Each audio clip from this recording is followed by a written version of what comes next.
Olá, amigos! Hoje irei transmitir aqui uma entrevista que dei para o jornal Gazeta Livre. A entrevista foi sobre a guerra na Ucrânia, suas origens históricas e suas consequências futuras.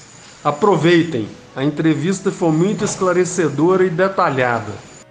Boa tarde. No programa Gazeta Entrevistas de hoje, iremos falar com o empresário, ativista e defensor do livre empreendedorismo e das liberdades individuais, Sérgio Americano Mendes. Sérgio possui grande experiência profissional no exterior, pois suas empresas faziam negócios com diversos países no mundo. Por isso, iremos conversar sobre os eventos atuais na Europa correlacionados à guerra na Ucrânia. Boa tarde, Sérgio. É um prazer estar aqui com você e obrigado por aceitar nos conceder esta entrevista. Gostaria de começar pedindo para nos falar sobre sua experiência no exterior.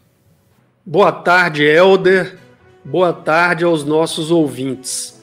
Eu realmente já tive a oportunidade de conhecer 46 países, mas o mais importante é que eu tive empresas sediadas no exterior e fiz negócios e, portanto, conheci mais detalhadamente países como a Coreia, Japão, Taiwan, China, Estados Unidos, Nova Zelândia e alguns países da Europa. Eu fiz o meu primeiro negócio no exterior quando ainda era bastante jovem, né? E agora, depois de 30 anos de experiência, posso dizer que conheço razoavelmente bem este nosso planeta. Para melhor entendimento do nosso público sobre a situação atual, gostaria que você falasse um pouco sobre a Ucrânia e a Rússia. Olha, Helder, a Ucrânia é um país do leste europeu, com 44 milhões de habitantes e um pouco maior que Minas Gerais. Já a Rússia é o maior país do mundo, tem o dobro do tamanho do Brasil e uma população de 142 milhões de habitantes, quase 4 vezes o tamanho da população da Ucrânia. A Rússia começa na divisa da Ucrânia na Europa e vai até o outro lado do planeta, fazendo divisa com os Estados Unidos no Alasca. Só para você ter uma ideia, a Rússia tem 11 fusos horários. O Brasil tem apenas 2. Sempre é dia em alguma parte da Rússia. Quando está começando a noite numa parte, na outra parte já está começando o dia. Já tem um tempinho, né, que a gente ouve esses rumores de guerra entre a Ucrânia e a Rússia. Mas quando é realmente que começou este conflito? Ô Helder, desde a independência da Ucrânia, com o fim da União Soviética há 30 anos atrás, o país vinha sendo governado por presidentes submissos à Rússia. Mas no final de 2013, o povo se rebelou contra o então presidente Viktor Yanukovych na famosa revolta da Praça Maidan. Os estudantes começaram um protesto até pequeno na Praça Maidan, que fica no centro de Kiev, e o então presidente mandou a polícia descer a lenha neles, inclusive provocando muitas mortes. Isso esquentou a briga e no final o então presidente teve que sair fugido do país. Essa revolta pode ser vista num excelente documentário da Netflix chamado Winter on Fire. Pois bem, com a fuga do Viktor Yanukovych, chegaram ao poder políticos que estavam mais em sintonia com o povo e queriam ser integrados à União Europeia, que era muito melhor, na opinião deles, do que continuar como um país satélite dos russos. Porém, Helder, os russos não gostaram nada dessa revolta e, como vingança, invadiram de surpresa a Crimeia e a região de Donbás. Como naquela ocasião não houve uma reação armada por parte da Ucrânia, mesmo porque o país estava em convulsão com a recente revolta popular e a fuga do presidente, os russos acharam que agora ia ser facinho de novo, né? Historicamente falando, gostaria que você falasse um pouco sobre os homens que governaram a Rússia antes de Vladimir Putin. Olha, a Rússia tem uma longa tradição de governos ditatoriais.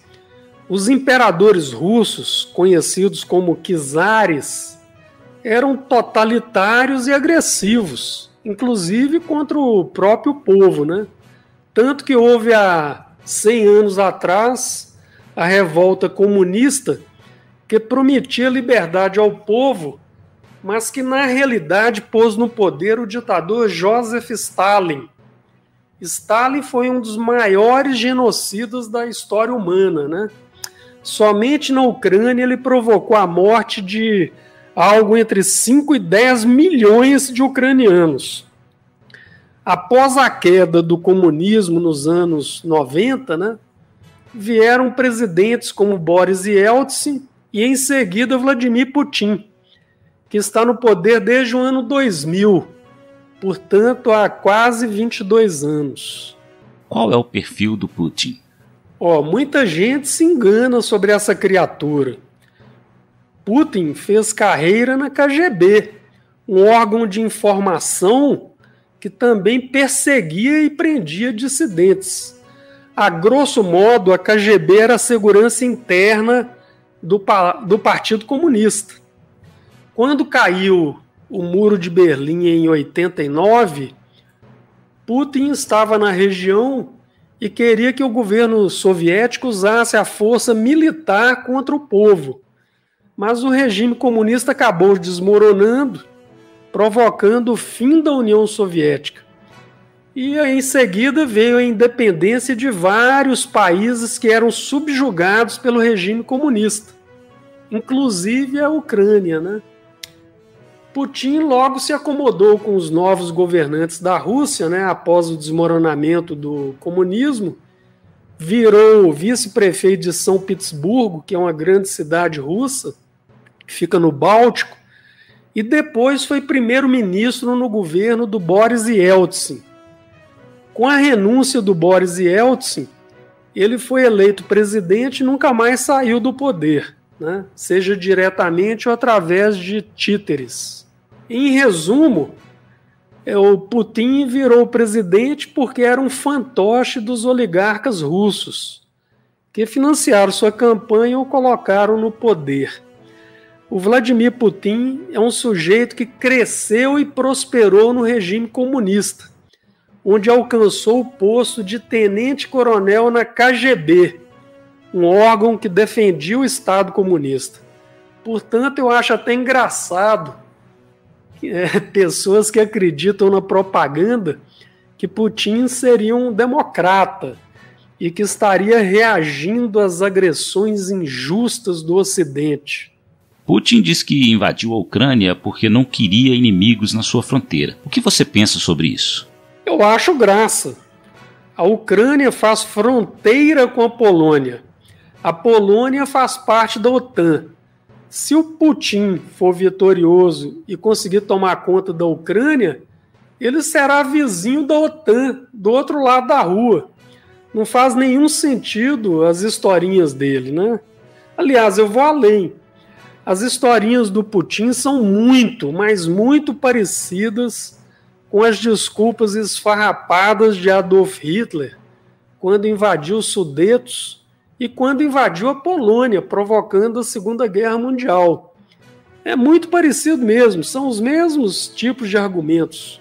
Estão me defendendo, eles que me atacaram primeiro, eles são genocidas e coisas parecidas, né? Quem tem razão nesta guerra? Olha, ninguém tem razão em guerra alguma. Vão morrer milhares de inocentes nessa guerra. Mas eu não tenho nenhuma dúvida que a Rússia agrediu um país muito menor e indefeso. Não tenho como apoiar um absurdo destes. A Rússia, nesse caso, eu considero que eles estão errados.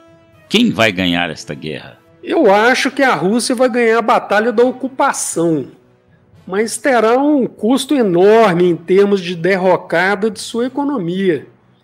Vão perder muitas vidas humanas, muitos prejuízos. Acho também que o Putin não esperava que os ucranianos, dessa vez, fossem defender o país deles com bravura. A realidade é que o exército russo é muito maior que o exército da Ucrânia. Eles não têm como enfrentar a Rússia de igual para igual. A verdade também é que a guerra mudou. Aqueles enormes comboios de até 60 quilômetros de tanques, caminhões e blindados são um alvo perfeito para um recruta armado com os novos mísseis portáteis que a Ucrânia recebeu do Ocidente agora recentemente. Você imagina, um míssil destrói um tanque com um tiro. Você põe ali 10 recrutas, 10 tanques destruídos em questões de minutos.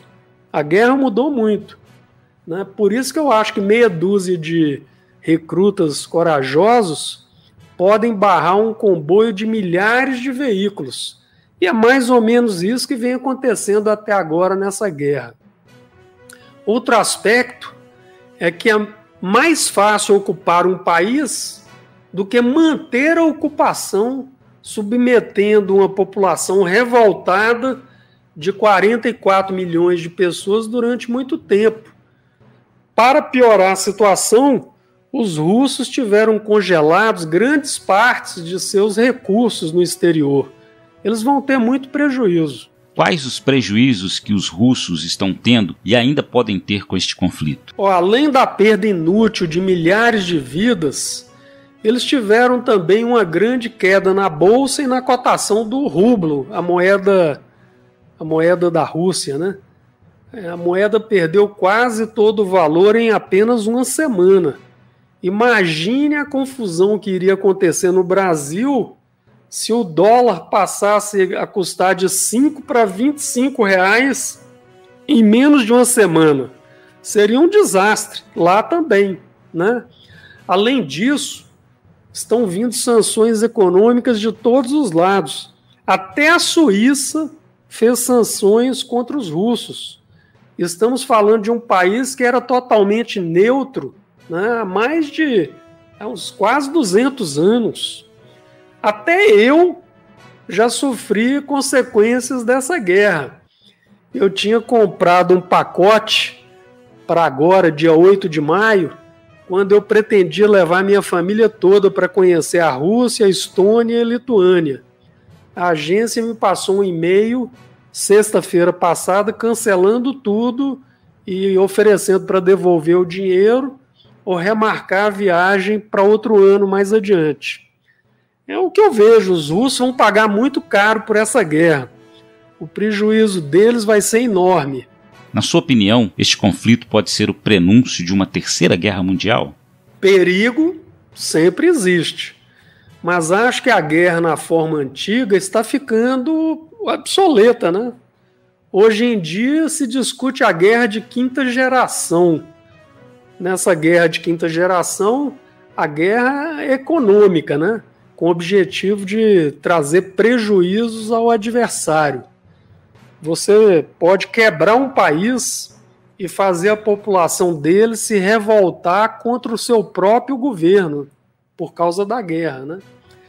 O Ocidente apostou nessa forma de guerra, até para servir de alerta para a China, que também anda ameaçando invadir Taiwan. Findando-se o conflito, o que poderá acontecer com Vladimir Putin? Olha, é muito difícil dizer, né? Mas eu acho que mesmo se ele ganhar a batalha da Ucrânia, ele ficará muito enfraquecido e poderá seguir o mesmo destino de outros ditadores russos, né? A cadeia ou o fuzilamento. Estão ocorrendo muitos protestos na Rússia e o sistema bancário está sofrendo uma corrida, com filas e filas de pessoas querendo sacar seu dinheiro. São fortes assim, os boatos de que muitas empresas gigantes poderiam falir, jogando a oligarquia russa contra o presidente Putin. Eu estou convencido que ele entrou numa fria.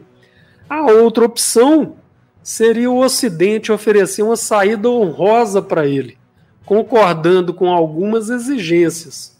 Mas, a meu ver, mesmo assim, ele ficaria enfraquecido e com destino incerto. Obrigado, Sérgio, pela entrevista.